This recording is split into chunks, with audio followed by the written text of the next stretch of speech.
Festivali i Shkencës, ku morën pjesë 14 gjimnaze publike dhe jo publike të Bashkisë Lushnjë, u zhvillua në palestrën e shkollës Fotopuka. Festivali, që organizohet për herë të parë në nivel kombëtar, nxori në pa kreativitetin, mendimin kritik dhe aftësitë kërkimore të nxënësve lushnjar, të cilët sollën 24 projekte në fazën e dytë, tha drejtoria e Zyrës Vendore të Arsimit Parauniversitar, Arta Dhamo. Sot do të zhvillojmë fazën e dytë të aktivitetit. Ne si Zyrë Arsimore kemi 14 shkolla pjesëmarrëse, të cilat kanë gjithsej 24 projekte dhe unë dua të falenderoj secilin nxënës i cili është bërë pjesë e grupit ose e skuadrës të tij në realizimin e këtyre projekteve.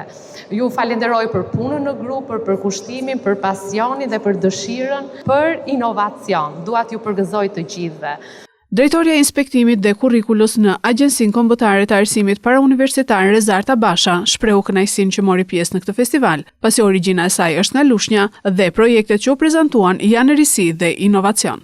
Festivali i Shkencave ishte një risi si vjet për Ministrinë e Arsimit dhe sigurisht që një gjë e re që është ndoshta ka nevojë për përmirësim në vitet në vazhdim, por unë besoj që edhe me sa se pak kemi parë, që këtu ka punë shumë të mira dhe vërtet që do ketë risi edhe inovacion në të gjithë projektet që do prezantohen sot. Nxënësit e gjimnazeve prezantuan me krenari projektet e tyre inovative në shkencë, teknologji dhe matematik, para juris, e cila zgjodhi edhe projektet fituese.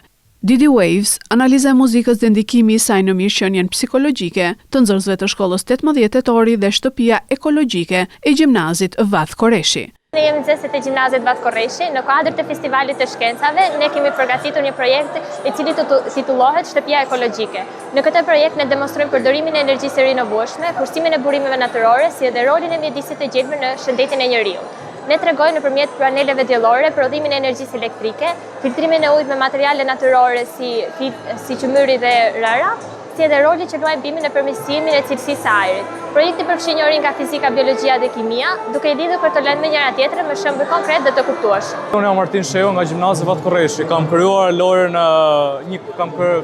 një kuic dhe një lojë me gjarprin. Ky është kuici që unë kam krijuar, domethënë nis lojën me buton start dhe pastaj fillon direkt. Kemi timer 10 sekonda, kemi 30 pyetje dhe do gjejmë përgjigjen e saktë. Kemi edhe lojën me snekun. Kemi butonin start dhe menjëherë masi shtypim këto, loja fillon direkt edhe mund të luajmë. Qëllimi i projektit është mos të bëhen orë të mërzitshme, të ketë loret siç kemi krijuar ne dhe të krijojnë sa më shumë lora. Ne jemi përfaqësuesit e Shkollës së Bashkuar Gorre dhe për sot për projektin e shkencave kemi zgjedhur të prezantojmë webin i cili quhet Puzzle-i i Homo sapiensës. Ky puzzle ka të bëjë me pjesët e trupit 3D dhe me sistemet e trupit që të gjithë njerëzit apo nxënësit e ndryshëm të cilët kanë si nevojë për të vazhduar për të hedhur në testim degën e biologjisë ose për të vazhduar mjekësinë, ky do të jetë një web shumë i rëndësishëm dhe do t'i vijë shumë në ndihmë duke qenë se jep shumë informacione të sakta dhe jep gjithashtu dhe ndihmë për të gjithë ne që e kërkojmë.